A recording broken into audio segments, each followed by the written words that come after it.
directives. Je ne suis pas un pasteur seulement. Je suis un adorateur du Seigneur. Parole. Suivre Christ, devenir un disciple, c'est amener l'épée dans sa maison. Parce qu'à l'heure où en fin de compte Jésus-Christ est à la porte, puisque en fin de compte le thème de cette semaine, c'est le mystère de la porte ouverte.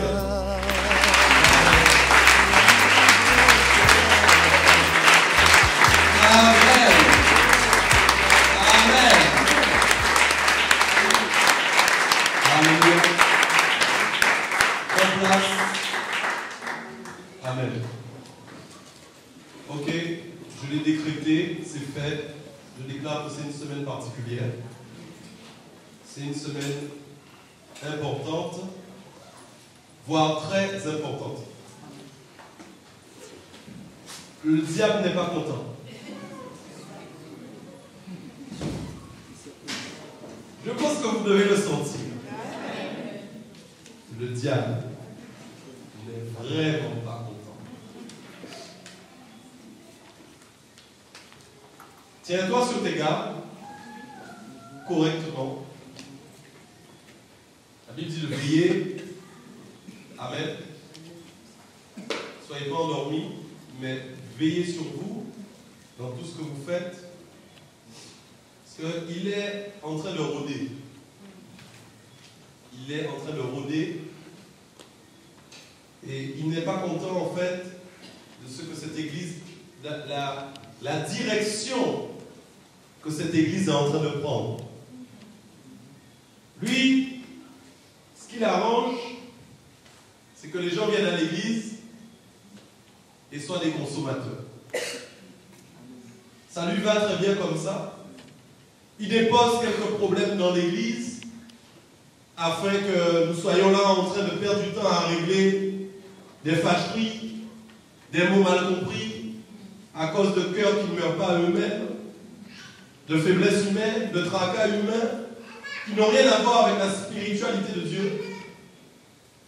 Ça lui convient ainsi. Mais en fait, Dieu a décrété autre chose. Parce que moi, je suis son serviteur. Moi, je suis là pour écouter sa voix. Et je suis là pour récupérer ses directives. Je ne suis pas un pasteur seulement. Je suis un adorateur du Seigneur. Quelqu'un qui souhaite de tout son cœur que l'accomplissement de sa volonté puisse être visible de tous. Non pas pour ma gloire, non pas pour ta gloire, non pas pour que tu dises c'est cette église, mais pour la gloire du Très-Haut, afin qu'il y ait des témoignages, des exemples véridiques qui attestent en fin de compte que le Dieu vivant est toujours là.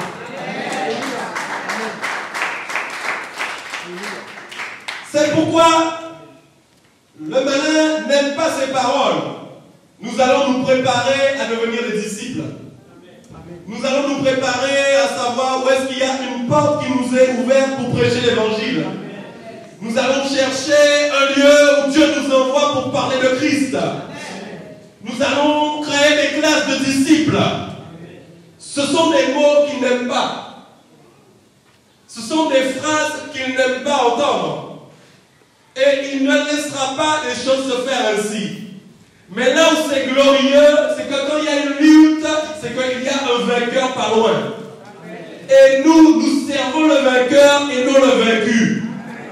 C'est pourquoi ce soir nous disons, nous continuons au nom de Jésus-Christ. Nous continuons au nom de Jésus-Christ. S'il te plaît, est-ce que tu peux le dire ce soir? Je continue. Amen. Je parlais avec la prophétesse, elle m'a dit deux choses, j'ai dit Amen. Elle m'a dit maintenant, sa stratégie est simple. Et j'étais en accord. C'est la division. Créer des phénomènes de division.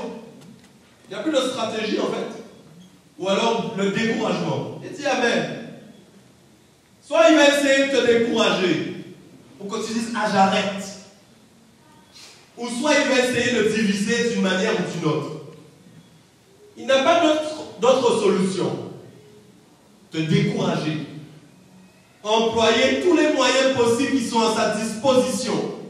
À commencer par ceux qui sont chez toi. La Bible dit, je suis venu emmener l'épée. Les gens ne comprennent pas cette parole. Suivre Christ, devenir un disciple, c'est amener l'épée dans sa maison. Ne sois pas étonné qu'il y ait des problèmes. Parce que là où il y a une épée, il y a un combat. Je n'ai jamais vu l'escrimeur qui se battent sans escrime. C'est ça? L'épée, c'est ça. C'est comme ça qu'on l'appelle? Le fleuret, voilà, je cherchais, merci. Vous savez que l'escrime, c'était le sport. Sans fleuret. Je n'ai jamais vu ça. Tu m'entends? Et pourquoi? Les gens charnels, vous avez intérêt à mourir à vous-même.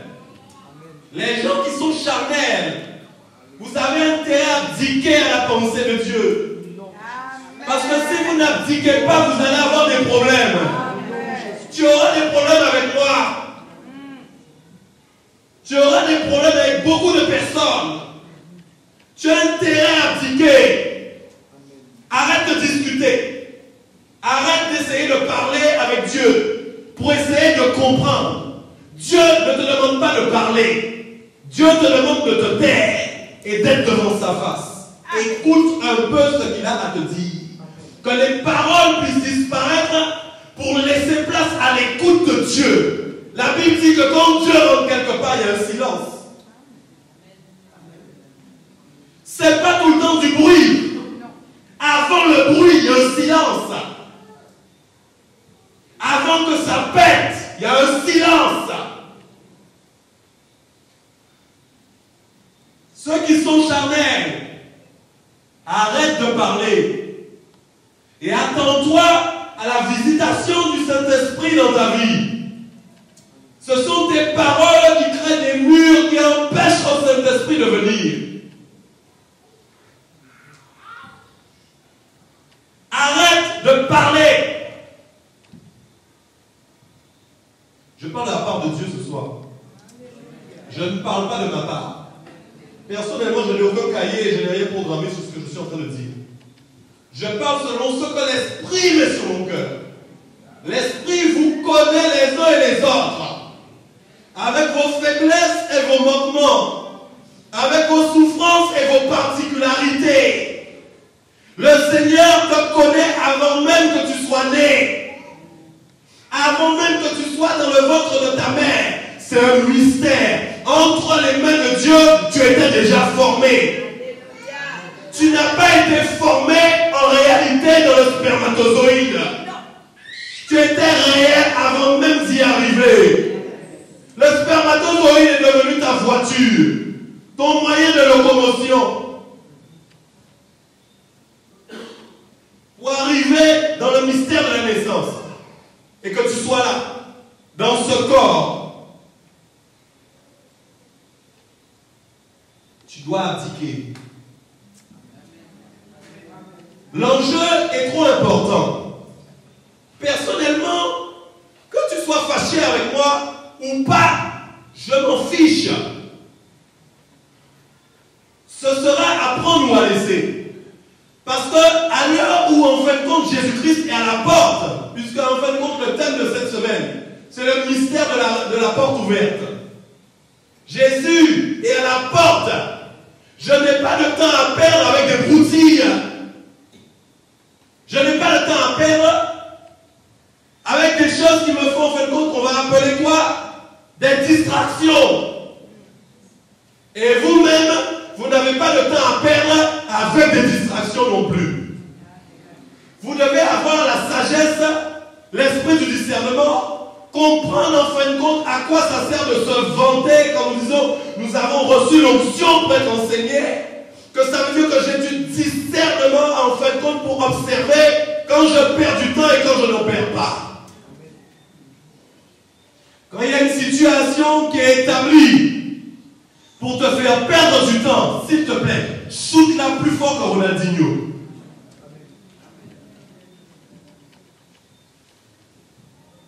Est-ce que ça va?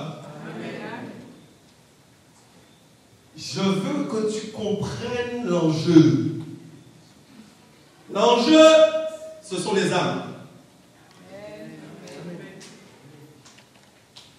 Et là, écoute, c'est pas la peine de s'appeler église si dans le cœur de l'église, l'enjeu, c'est pas les âmes.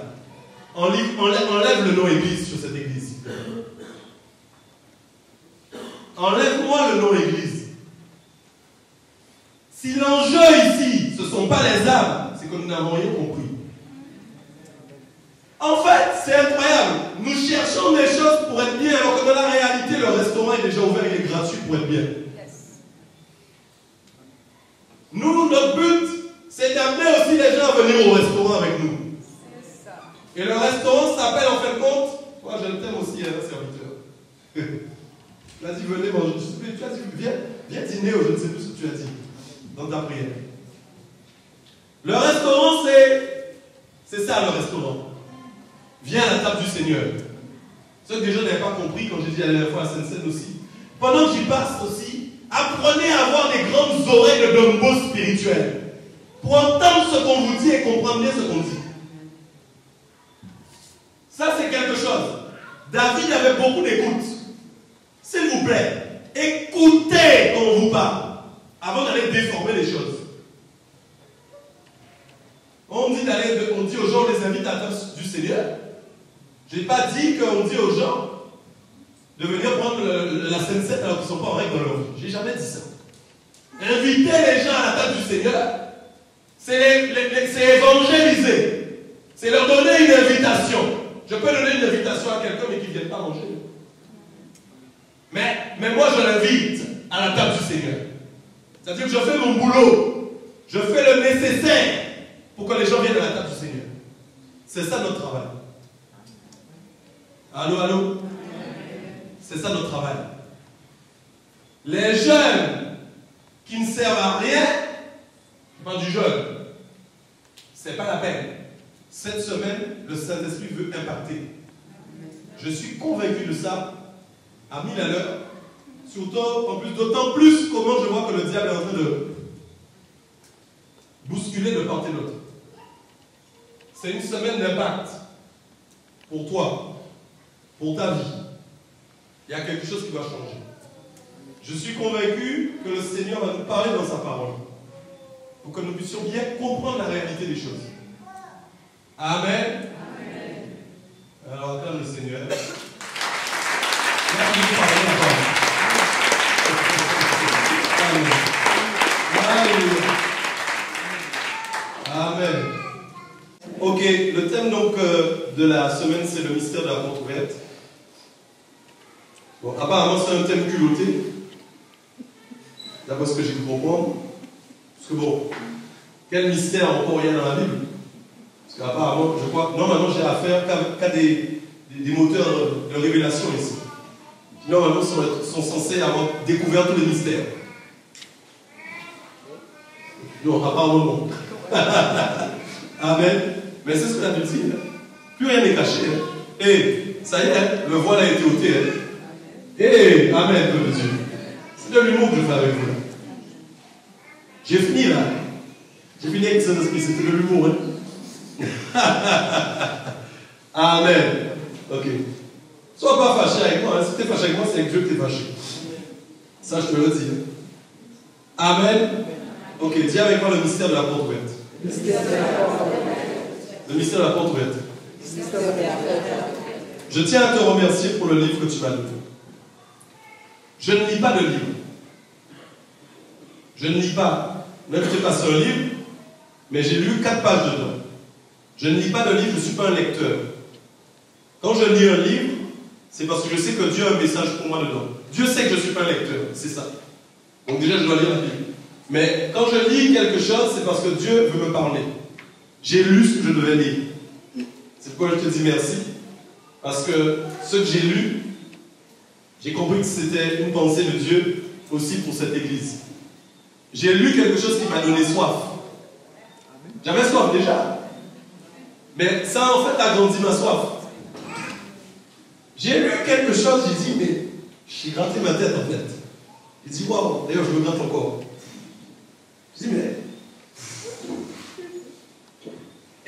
est-ce que nous, on va vivre ça? C'est la question que j'ai demandée. Je dis, mais est-ce que nous, on va vivre ça? Est-ce qu'on va se contenter, en fait, de juste venir à l'église, d'avoir des belles prêches, d'avoir des beaux messages, des choses importantes, et puis parler aussi de motivation, etc., de la vision de Dieu et de ce que Dieu veut faire.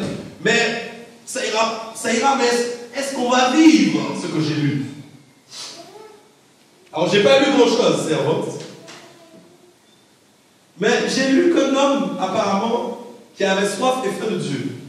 Et il prêchait, apparemment, mais dans l'ennui. Peut-être c'était devenu une habitude pour lui, je ne sais pas. Vous savez qu'on peut être dans le ministère et s'ennuyer. J'ai déjà d'ailleurs entendu beaucoup de témoignages comme ça. D'ailleurs, j'avais vu un film qui était très intéressant et où le pasteur disait qu'il se rendait compte au moment, c'était un film, tu dois savoir mon frère Ludovic.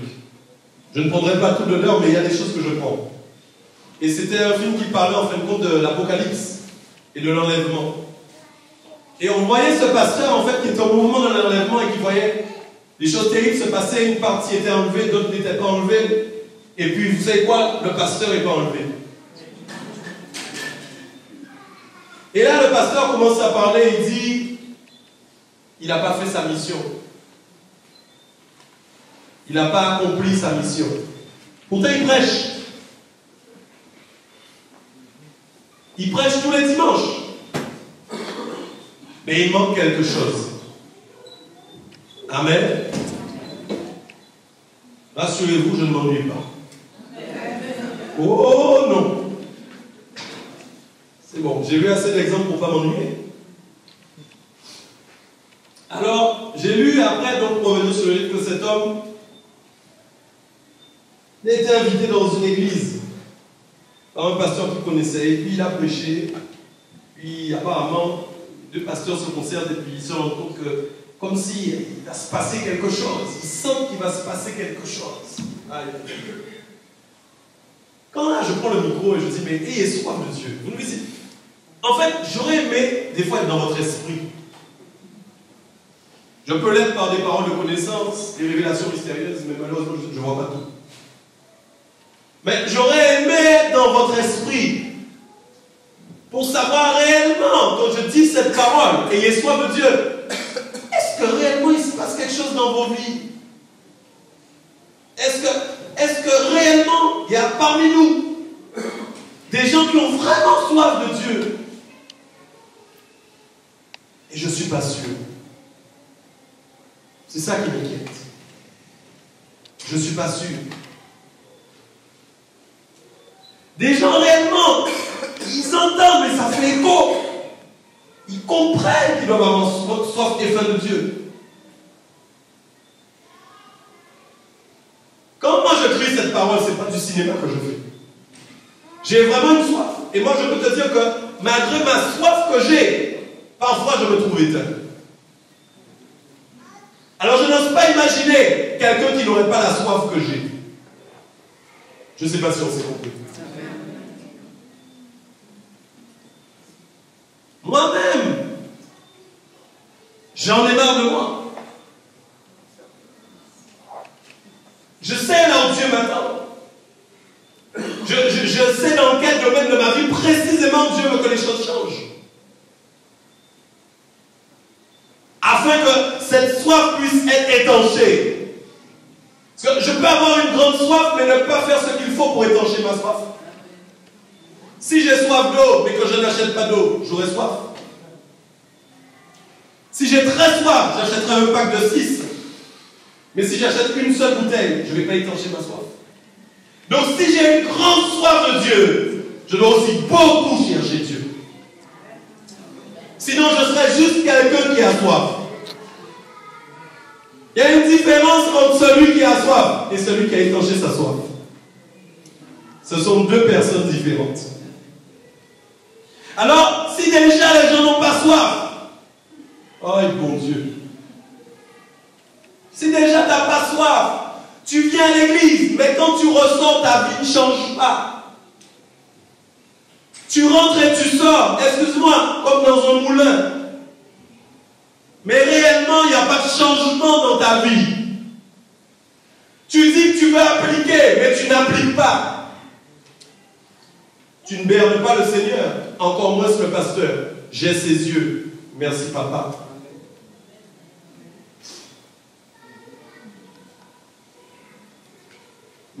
Attention. Moi, vous savez, je suis très fort pour faire celui qui me comprend pas.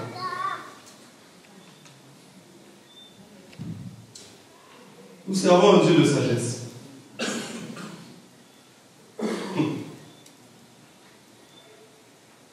Vous devez avoir soif. Vous devez avoir soif.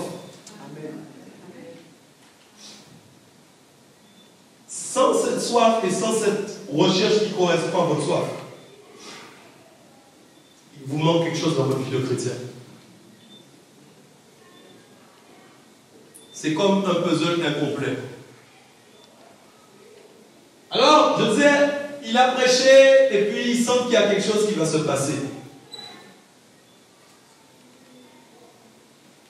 Alors le pasteur lui dit, reviens encore, reviens encore. Désolé, c'est pas mon message. Il dit, reviens encore. Et il revient. Et puis, troisième week-end, je crois, il l'invite encore. Il dit, il va se passer quelque chose. Je ne sais plus combien de week-ends il y a eu, enfin bref. 3. Amen. Et puis alors, lors du troisième, la présence de Dieu est rentrée. Ça n'a rien à voir avec ce que nous vivons là. Non, ça n'a rien à voir. D'un coup, il y a eu un coup de tonnerre dans la salle. Vous m'entendez bien? Ils ont expliqué que l'air devenait irrespirable. Les gens suffoquaient. On ne parle pas d'une personne. On parle de tous les gens qui étaient rassemblés. D'une big communauté. Une big church, comme ils disent aux États-Unis. L'air était irrespirable. Et quand il y a eu le grand bruit, le pupitre s'est fendu en deux, tombé à la renverse. Je ne sais pas combien de jours, je ne me rappelle plus. Les gens pleuraient. Écoutez bien ce que je vous dis. Là, c'était pas on saute et on... Ça, je veux qu'on comprenne ça ce soir. Les gens pleuraient. Les gens ne faisaient que ça. Pleurer et s'humilier. Il raconte que des businessmen cravatés ont arraché leur cravate pour se jeter devant l'estrade. Tout le monde voulait être devant l'estrade. Et les gens pleuraient, en train de se repentir. À tel point que le culte ne pouvait plus s'arrêter. Le culte a continué pendant plusieurs jours. Les gens avaient juste le temps de rentrer chez eux pour manger et de revenir. Ils expliquent que l'atmosphère de gloire était tellement présente que quand les gens arrivaient sur le parking, nous garons là, les gens commençaient à pleurer depuis sur le parking. La présence de Dieu, c'est l'humiliation. La présence de Dieu, c'est des gens qui ont soif de lui. Quand ils le rencontrent, ils pleurent.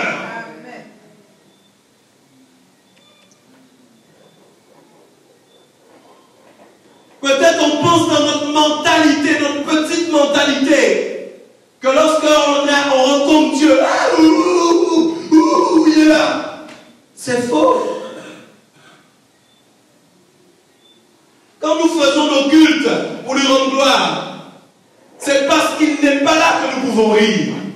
C'est parce qu'il est trop haut. Je ne sais pas si tu m'as compris. Je ne sais pas si tu m'as compris. Il est haut.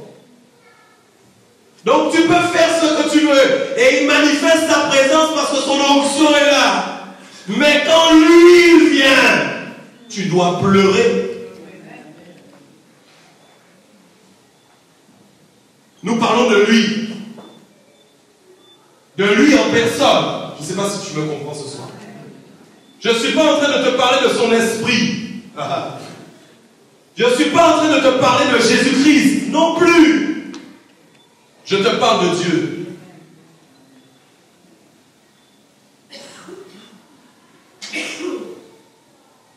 La soif, c'est pour Dieu. La soif, c'est une soif de Dieu. Alléluia. C'est une soif de Dieu. Je veux te rencontrer. Quand les gens commencent à dire ça, je veux te rencontrer. Si tu le dis pendant 10 ans de ta vie, moi je reste convaincu que tu le rencontreras. Amen. Et je reste convaincu que de tout ce que j'ai déjà vécu avec lui, je vais le rencontrer encore plus puissamment. Amen. Je veux d'ailleurs me dire que tout ce que j'ai vécu avec lui, c'est pas suffisant. Que tout ce que en fait j'ai déjà vécu avec lui, je me rends compte, presque Dieu, j'ose te dire, je n'ai rien encore vu. Amen. Afin de te dire, je veux plus de toi. Amen. Je veux plus de ta présence. J'ai envie de te voir. J'ai envie de te rencontrer. Amen. Amen. Ça, c'est Dieu qui est en train de préparer vos cœurs. Écoute,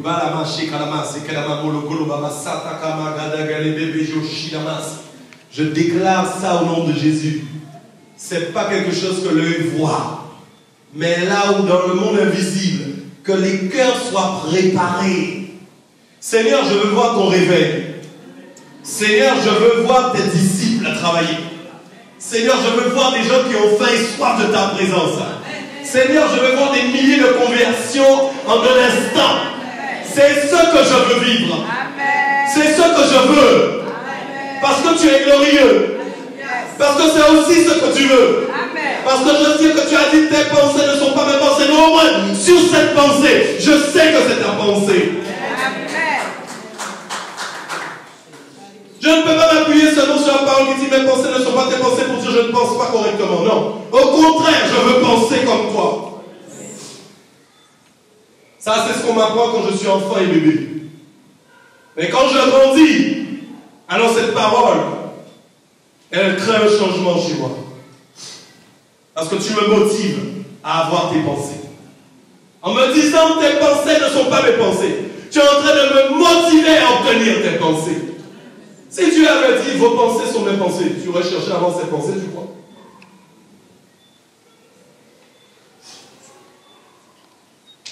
Dieu est un booster. Dieu est un déclencheur. Je déclare vos cœurs sont des terrains pour Dieu. Je déclare vos cœurs sont des terrains pour le Seigneur. Oh, j'ai envie de voir sa gloire. Oh, j'ai envie de le glorifier. Oh, j'ai envie que les chrétiens ne soient pas juste des chrétiens qui s'assoient sur des chaises et qui viennent de temps en temps à l'église et qui se plaignent tout le temps de leur situation qui ne change pas, que leur vie n'est pas correcte, qui veulent toujours des rendez-vous avec les pasteurs pour que leur vie change. Hein, comme quelqu'un qui m'appelle aujourd'hui. Hein, il n'est même pas dans l'église. Hein, toujours, aidez-moi, aidez-moi, aidez-moi, aidez-moi, aidez-moi. Mais qu'est-ce que Dieu fait? Est-ce qu'avant de m'appeler pour dire aidez-moi, le Seigneur n'a pas entendu que tu voulais de l'aide? C'est que si tu veux toujours de l'aide, c'est qu'il y a un problème dans ta vie. Dieu n'est pas police secours. Dieu n'est pas les urgences. C'est une hérésie totale. C'est abaisser la puissance de Dieu.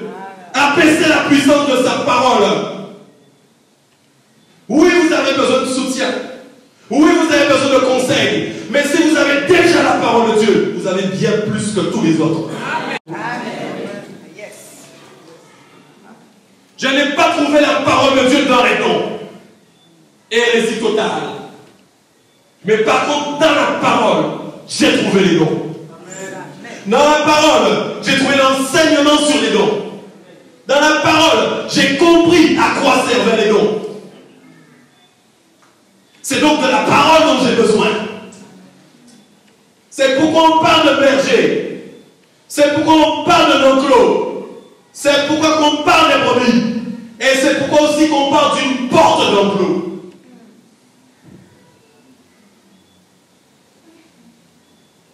Est-ce que tu me comprends? Le rôle du berger, c'est d'amener le peuple dans le vert pâturage. Est-ce que tu m'entends bien? Certaines personnes ont vu Jésus-Christ dans la Bible. Jésus ne leur a jamais dit, reste tout près de moi, je vais t'aider. Reste tout près de moi, avec moi tu vas voir ça. Non, il a simplement déclaré une parole. Va et ne pêche plus.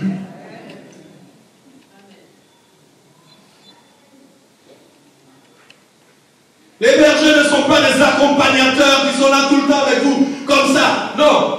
Mon rôle, c'est d'ouvrir la porte et que tu ailles manger. C'est ça mon rôle. Oui, je dois te conseiller. Oui, je dois t'aider. Mais je parle ce soir selon ce que l'Esprit me demande de dire. Dieu parle tantôt d'une manière, tantôt d'une autre. N'ayez pas des esprits bizarres. À penser, oui, il ne faut plus prendre de rendez-vous. Quand vous voyez le panneau d'annonce, il met le numéro de téléphone, mais il a dit que ce n'est pas la peine. Essayez de comprendre comme des gens spirituels. Arrêtez d'être charnel. Tout de suite, la chair commence à bouillir. Tu vois, c'est un pasteur, il ne veut pas. Je ne peux pas aller lui demander un conseil. Je n'ai jamais dit ça. Je contrecarre ses pensées au nom de Jésus. C'est la démonstration de ta position charnelle. Sois spirituel. C'est un homme spirituel qui te parle. Ce n'est pas un homme charnel qui te parle ce soir. C'est un homme spirituel. La pensée de Dieu, nous la cherchons. Je veux dire que quand Dieu te parle là maintenant, il est en train de te dire tu vas grandir.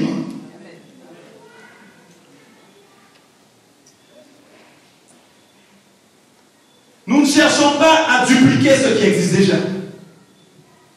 Nous ne cherchons pas à réaliser des choses qui se sont déjà réalisées. Oui, nous servons le même Dieu qui n'est pas différent. Il est le même, c'est vrai. Mais attention, attention, il a une vision particulière pour chaque église. Il a une vision particulière pour chaque lieu. Il a une vision particulière pour chaque territoire. Ce qui veut dire, nous cherchons sa volonté pour ici. C'est vous les élus. C'est vous les choisis. C'est vous les appelés. C'est vous. Si vous êtes là, c'est que c'est vous. Si vous êtes là ce soir, c'est que c'est vous. C'est vous. C'est à vous que Dieu parle personnellement. C'est vous que Dieu interpelle. C'est une grâce. C'est une grâce. Dieu aurait pu interpeller quelqu'un d'autre. C'est vous. C'est une grâce. C'est toi que Dieu a choisi. Dieu a décidé ainsi. Alléluia. C'est le temps. C'est le temps. C'est le temps. Je dois parler du mystère de la porte ouverte. J'ai dit, mais en fait, quand on emploie le mot mystérieux, parce que c'est le mot que Dieu m'avait donné, j'ai dit, Seigneur, mais il n'y a pas de mystère. J'ai failli d'ailleurs enlever le mot. J'ai failli d'ailleurs changer le thème. Plusieurs fois, le Saint-Esprit m'a convaincu. Tu laisses. J'ai dit, Seigneur, si tu veux que je laisse, c'est que derrière ce mot porte, probablement il y a quelque chose de mystérieux que nous n'avons pas encore saisi. Alors j'ai commencé à prier pour comprendre là où le Saint-Esprit voulait déjà nous amener, là où le Saint-Esprit voulait nous conduire. Je crois que le Saint-Esprit veut nous conduire quelque part. Peut-être dans des endroits où d'autres ne sont pas encore allés. Peut-être. Dans des choses que peut-être d'autres n'ont pas encore compris. Peut-être qu'il veut que nous le comprenions. Peut-être qu'il a décidé Nous devons comprendre ces choses-là. Amen. Tu veux comprendre ou pas? Amen. Alléluia. Ok. Donc je vais commencer par une légère introduction sur ça. De toute façon, nous avons 4 jours d'enseignement jusqu'à dimanche. Je suis convaincu que le Seigneur nous parlera. Nous allons lire d'abord Jean 10, versets 7 à 9. Pour ceux qui peuvent.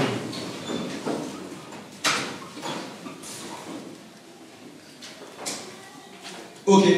Donc à mon top, 1, 2, 3. Jésus leur dit encore, en vérité, je vous le dis, je suis la porte des brebis. Tous ceux qui sont venus avant moi sont des voleurs et des brigands. Mais les brebis ne les ont point écoutés. Je suis la porte. Si quelqu'un entre par moi, il sera sauvé. Il entrera et il sortira et il trouvera des pâturages. Nous lirons aussi Jean 14, 6. Jésus lui dit, je suis le chemin, la vérité et la vie. Nul ne vient au Père que par moi. Et nous lirons aussi Éphésiens 2, 18 à 19.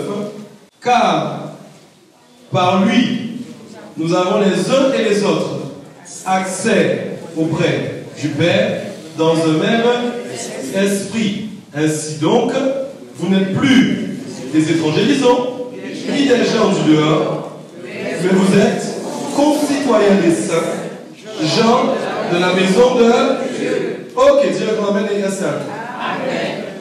Il y a dans le texte de Jean, au chapitre 10, versets 7 à 9 que nous venons de lire, 4 mots importants.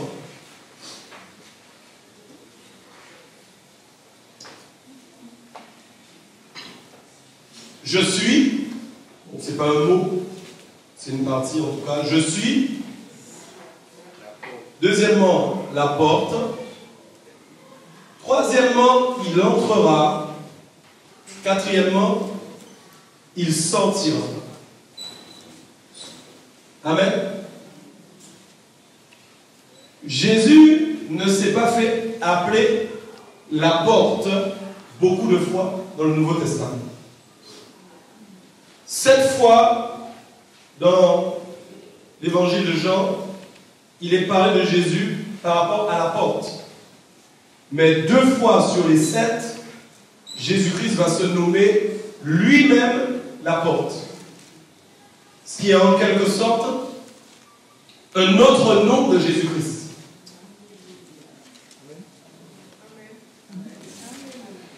Quand Jésus dit « Je suis la porte », il détermine en fin de compte un autre nom qu'il a. Il s'appelle Jésus, mais il s'appelle aussi la porte. Donc, le sens prend toute son importance dans la mesure où nous connaissons Jésus beaucoup plutôt pour celui qui aurait tendance à ouvrir la porte. D'ailleurs, quand nous prions, nous voyons souvent que nous disons à Jésus, ouvre les portes ou ferme les portes. Ce n'est pas une erreur. Car Jésus a la capacité d'ouvrir ou de fermer les portes. Parce qu'en fait, il ne s'agit pas de lui en tant que porte. Ce qui insinue qu'il y a plusieurs types de portes. Donc dans les portes qui existent, nous trouvons Jésus en tant que porte. C'est-à-dire que si nous devions avoir une démonstration de porte, nous pourrions installer 10 portes ici. Jésus ferait partie d'une porte. Mais les particularités de Jésus en tant que porte sont totalement différentes des autres portes. Amen.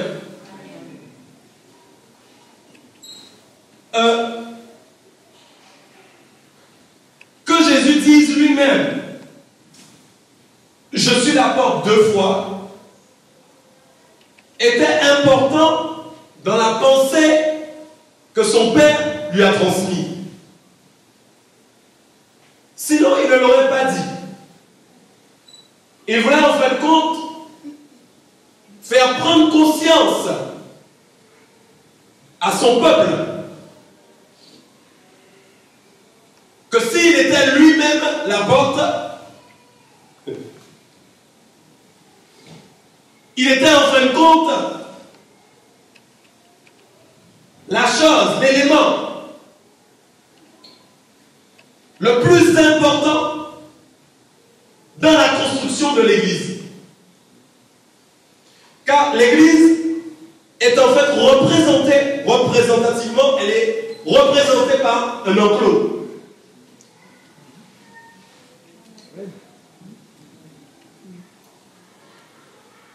L'Église est en fait un enclos.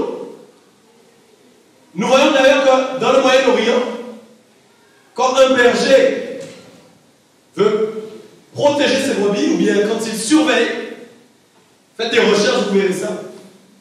Certains bergers se couchent à l'entrée de l'enclos, de travers. C'est-à-dire que ces bergers même, hommes sur la terre, font eux-mêmes office de porte.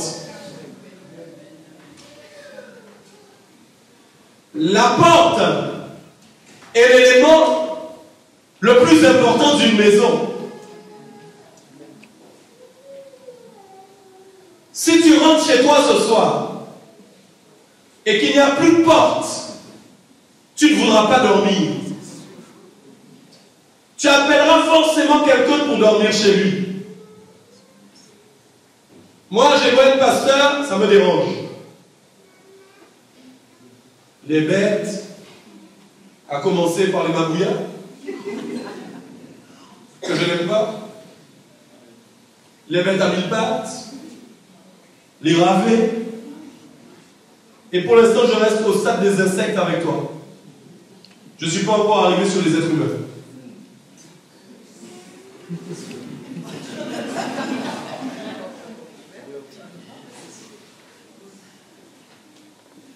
Est-ce qu'on est d'accord? Qui veut dire non, je ne peux pas dormir sans porte. Et je vais aller plus loin. Même si j'ai une porte, je ne la laisserai pas ouverte. Et j'irai plus loin. J'ai une clé pour fermer la clé. D'ailleurs, moi, quand je me couche, c'est un type que j'ai. Je vérifie au moins 3 fois.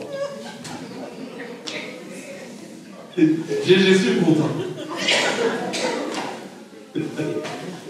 Et oui, j'ai une famille qui dort là. Hey, Dieu est dans le ciel, moi je suis sur la terre. Là, c'est la différence aussi entre les extras spirituels bizarres. Bon, je peux dormir la porte ouverte, j'ai Jésus. Oui, bien sûr. Jette-toi dans une falaise aussi. Tente le Seigneur. Ça, c'est ça, tenter le Seigneur. Là, ce petit passage de l'enseignement, voilà ce qu'on appelle tenter le Seigneur. Comme les gens, oui, j'irai dans le manège, là, j'irai faire les trucs, là. Comment ça s'appelle? Ouais, 28. Moi, je te l'annonce, si tu as l'habitude de faire ça, ce sont des tentations, tu tentes le Seigneur. Parce que c'est quelque chose, quand tu l'examines, c'est dangereux, c'est pas normal. Donc, s'il y a un accident, le matin, il était chrétien. Qu'est-ce que tu fais là? Quoi? T'as pas assez d'émotion, t'as pas assez d'adrénaline, il te faut plus d'adrénaline. Tu as un problème spirituel. Le Seigneur donne beaucoup d'adrénaline. L'onction donne beaucoup d'adrénaline. Les gens vont chercher de l'adrénaline ailleurs alors que l'onction est là avec plein d'adrénaline. Il n'a rien à voir avec l'adrénaline de la terre. Est-ce que tu me comprends bien? Donc la porte, c'est un élément essentiel. Ok? Qu'est-ce qui se passe? Ah, le Saint-Esprit a mis le doigt sur le truc là, je le sens. Gloire à Dieu. On a besoin d'être enseigné.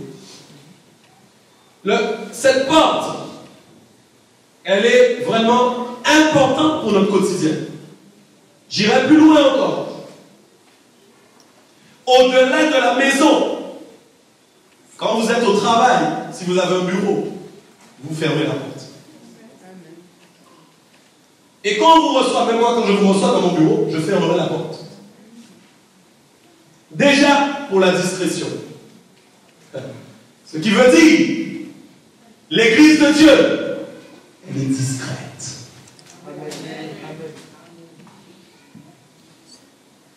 Je ne sais pas si tu m'as compris. L'Église de Dieu, elle est discrète. Mais quand elle ouvre la porte et qu'elle sort, là, elle a le droit de ne plus être discrète. Parce que quand elle sort, c'est pour faire le travail du Seigneur. Et le problème qu'il y a, c'est que nous sortons en fin de compte sans comprendre ces choses-là. Et parfois, à l'intérieur de l'enclos, au lieu que nous soyons discrets, il y a au contraire, il y a plein de désordre. Que quand les gens passent, ils disent, encore c'est fou. Encore les évangéliques. Encore des gourous. Encore des voleurs. Parce que l'Église n'est pas discrète. Je ne suis pas en train de parler de discrétion qui veut dire... Non. Je parle de discrétion dans la dimension de son caractère. La discrétion dans la dimension de sa mentalité. Elle est un témoignage.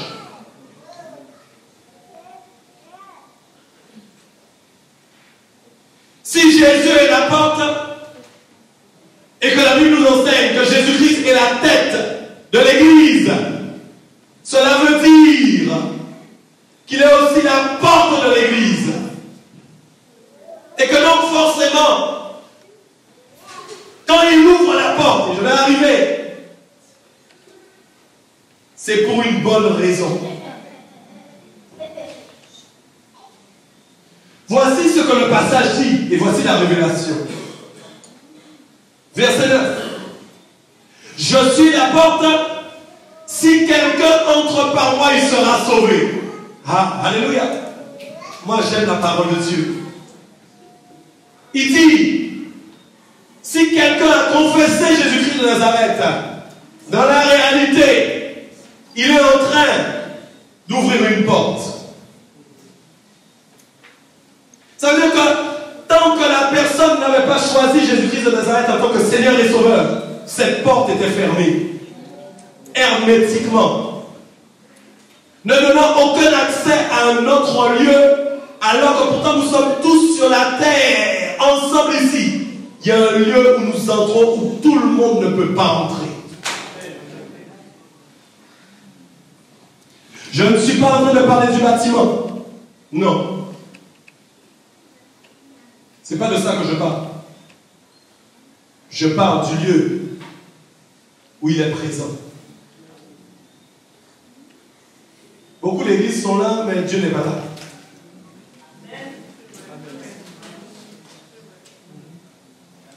Ne croyez pas que c'est tout ce qui s'appelle église qui est église. Ça, c'est pas mon problème. Ceux qui sont contents, c'est une chose, ceux qui ne le sont pas, c'est une autre. Il y a des églises où Jésus a fait ses bagages. Il a fait ses valises. Est-ce que tu me comprends bien? Donc, et j'arrive. C'est ce qui suit qui m'a interpellé. Les petits détails de la parole qui ont toute leur importance. Des détails que, si tu ne prends pas le temps de les méditer, tu passes à côté de beaucoup de choses. 2 mots. Cette personne est sauvée, elle ouvre une porte. Ah, c'est une porte, papa. Il entrera et il sortira. Dis-le.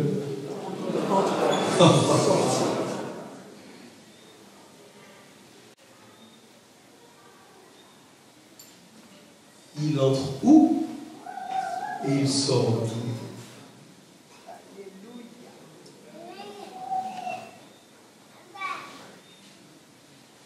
il entre. Où? Il sort.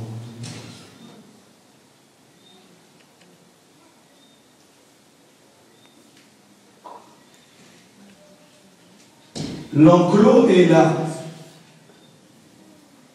Tu es avec moi? La porte est fermée. Et puis, il y a quelqu'un qui avance devant. Cette personne dit, Seigneur Jésus, je t'accepte en tant que Seigneur et Sauveur. Je te veux dans ma vie. Jésus étant cette porte qui est debout, solide, en face de lui, qui ne voit pas de ses yeux, mais qui, dans la réalité, est là. La porte s'ouvre. Et quand il rentre dans un lieu qu'il ne connaissait pas, qui est imagé dans la Bible par de verts pâturages. Mais ce qu'il faut chercher, c'est ce qui est derrière l'image. Les verts pâturages parlent en fin de compte de nourriture, mais en réalité, de tout ce qui est nécessaire à la brebis pour vivre correctement. Qui veut dire que cet enclos dont nous parlons et dont l'accès est ouvert est en fait composé d'une herbe spéciale. Dans cette herbe, il y a la parole de Dieu. Dans cette herbe, il y a sa présence. Dans cette herbe, il y a le Saint-Esprit. Dans cette herbe, il y a l'onction de Dieu qui est là. Mais le verset dit, il entre et il sortira. Je veux expliquer. Jusqu'alors, nous vivons dans le monde. Pourtant, Jésus nous a appelés à ne pas être du monde. Oh. Tout est prophétique. Il faut repartir sur moi-même. Lorsque Abraham a reçu cette parole, je ferai de toi une multitude de nations. Il a employé le mot nation. Car dans la réalité, dans le cœur de Dieu, il y a un désir qui le ronge. Et ce désir, c'est que dans la réalité, il veut que tout le monde soit sauvé. Alors, il a proclamé cette parole prophétique. Parce que je veux t'expliquer aussi ce soir que la prophétie est une porte. Et l'accomplissement est une clé. Tant que la clé n'est pas entrée dans la porte, il y a des choses qui ne peuvent pas se faire. Mais quand la clé ouvre la porte, tout peut se réaliser. C'est pourquoi, quand il a proclamé à Abraham ces paroles,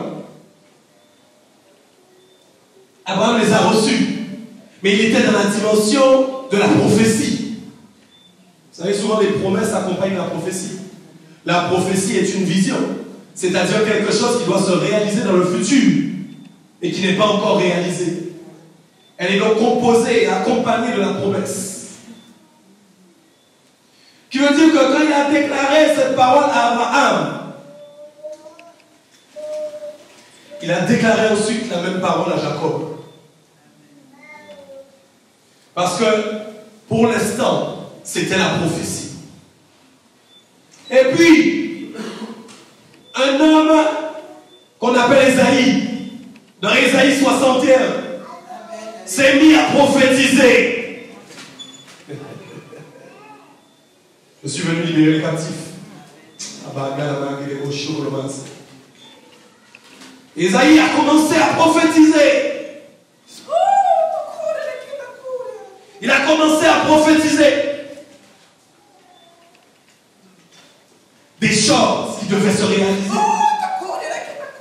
Ces choses-là accompagnaient toujours la première prophétie. Mais la prophétie accentue l'ancienne prophétie. La nouvelle prophétie accentuait l'ancienne prophétie. À cause du temps. Il y a des prophéties qui accentuent les anciennes prophéties à cause du temps qui avance, proche de la réalisation.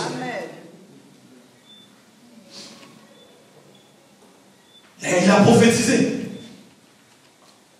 sur la venue de Christ. Et puis, voilà-t-il pas qu'un homme est né? Il s'appelait Jésus-Christ de Nazareth. Il est passé par le désert. Saint-Esprit reste toujours sur ça. Le désert, c'est un jardin. Il est passé par le désert. Et quand il en est sorti, il a dit,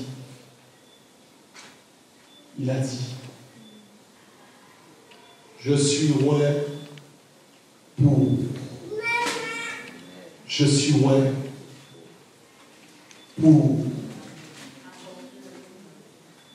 Quand il a commencé à déclarer ces paroles, la clé est entrée dans la porte. Écoute bien ce que je te dis.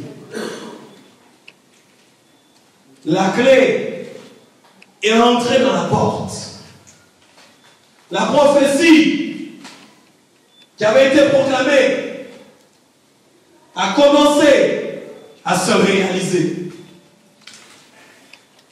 Et quand il a choisi les disciples, les 12 qui l'ont accompagné, voici, avant de partir, de disparaître totalement, ce qu'il leur a dit. Allez et faites de toutes les nations des disciples, qui répondaient en fin de compte à la prophétie qui avait été proclamée sur Abraham. Je ferai de toi une multitude de nations.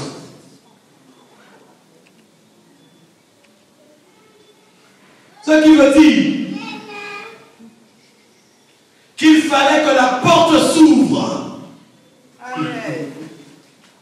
pour pouvoir faire des nations une multitude pour le Seigneur. Alléluia. Ce qui insinue qu'il y a une grande porte qui est Jésus-Christ de Nazareth. Alléluia. Et que quand cette porte est ouverte, quel que soit l'endroit où tu es, quel que soit l'endroit où tu te déplaces, la porte est ouverte. Parce que son objectif, ce n'était pas de sauver seulement un territoire, mais son objectif, c'est de sauver une multitude. Je vais être plus précis. Si je suis français et que j'ai besoin d'aller en Pologne, je dois avoir des papiers. Je ne peux pas entrer en Pologne comme ça. Amen. Est-ce que nous sommes OK? Sur le plan légal, j'ai des choses à accomplir. Pouvoir entrer dans ce pays. Mais nous, en fin de compte, nous avons reçu une grâce. Le Seigneur Jésus nous a dit qu'il n'y a plus ni juif ni grec. Parce que nous avons reçu une identité propre qui n'a pas de nom de pays déclaré sur la carte du monde. Qui nous appelle donc enfants du royaume de Dieu. Nous sommes en fin de compte des citoyens royaume de Dieu. Alléluia. Mais quand j'arrive à l'aéroport, même si je dis que je suis citoyen du royaume de Dieu, on va m'enfermer à l'hôpital. Donc ce que nous avons reçu, ce n'est pas pour passer les aéroports. Ce que nous avons reçu, ce n'est pas pour passer la douane. Ce que nous avons reçu, c'est là où Dieu nous a mis, quel que soit le pays, quel que soit son nom, quelle que soit sa langue. Il y a un moment où nous rentrons et où les autres ne peuvent pas entrer. Et quand nous ressortons de cet endroit, nous sommes équipés pour annoncer quelque chose dans un lieu qui n'est pas de notre origine. Yes. Dans un lieu où nous ne sommes pas nés. Alléluia. Dans un lieu où nous n'avons pas reçu l'éducation. Amen. Pourquoi? Parce que nous ne venons pas pour présenter la même éducation. Nous ne venons pas pour présenter la même mentalité. Nous ne venons pas pour présenter la même instruction. Nous venons représenter une instruction divine. Nous venons représenter une éducation divine. Nous venons représenter un témoignage divin. Attention, qui peut toucher n'importe quelle race et n'importe quel pays.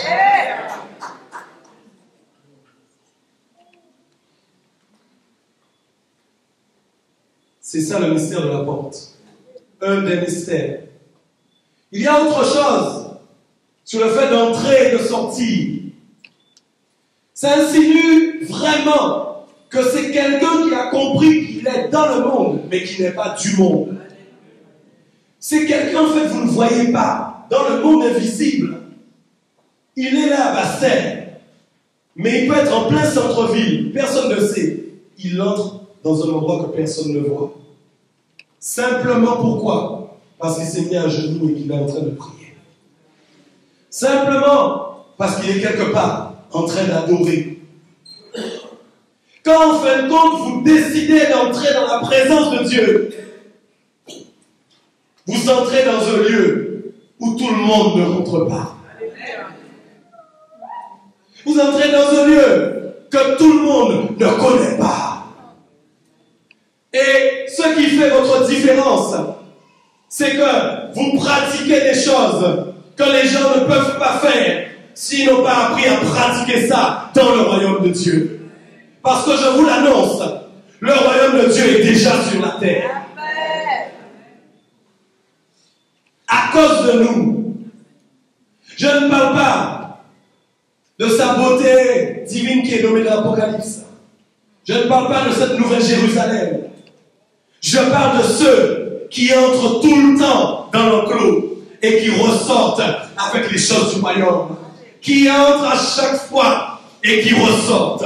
Ce sont des gens que quand ils sont dans le monde, ils sont bien et ils touchent, ils impactent parce qu'ils ont l'habitude d'entrer dans la présence de Dieu. Ils transportent en eux des choses que d'autres ne peuvent pas avoir. Parce qu'ils vont dans un lieu où tout le monde ne va pas. Ils entrent et ils sortent. Jésus n'aurait pas dit ils sortent si nous ne vivions pas dans le monde. Il aurait juste dit ils entrent et nous serions entrés directement dans son royaume. Est-ce que vous me comprenez? Jésus a dit ils sortent parce qu'il savait que nous devions retourner dans le monde. Il le savait. Il savait que le temps n'était pas encore arrivé pour que nous soyons enlevés. C'est pourquoi il a dit ils entrent et ils sortent. Ils viennent dans ma présence, puis ils retournent dans le monde. Ils viennent dans ma présence, puis ils retournent dans le monde. Mais si tu ne fais que sortir, ça ne peut pas aller. D'ailleurs, je dirais même,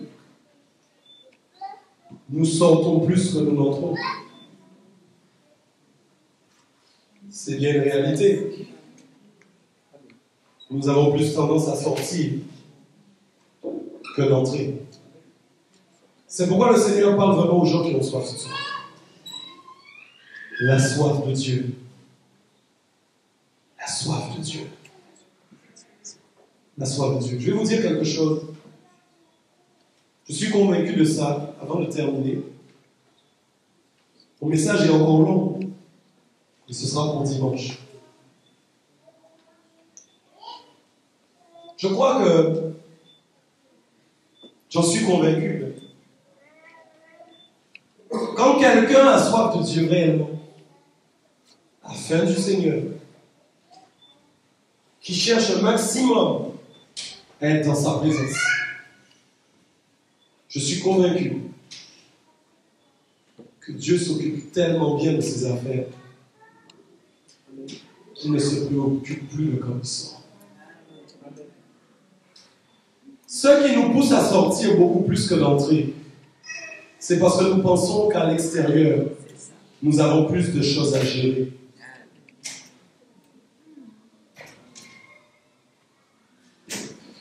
L'extérieur nous fait croire qu'il est bon que nous soyons plus présents parmi lui, parmi eux, parce que c'est plus urgent. Je n'ai pas dit de ne pas payer ses impôts. Je n'ai pas dit de ne pas aller à la CAF, faire ses papiers, ni au Pôle emploi, ni à l'entreprise, j'en sais rien. C'est pas ce que j'ai dit. Ce que je suis en train de dire, c'est que l'extérieur veut nous faire croire qu'il faut lui consacrer plus de temps. C'est un mensonge. Cela dénote simplement de notre incapacité à nous organiser et de notre incapacité à gérer convenablement notre temps. Je crois que le Seigneur veut nous faire progresser dans ce domaine, afin que notre temps soit mieux géré, que notre vie soit mieux organisée, pour lui consacrer plus de temps. Je ne peux imaginer combien ça coûterait. Alors il a pris ma place. Un Dieu s'est donné. Il a pris ma place. Il a pris ma place. Il a pris ma place. Oh.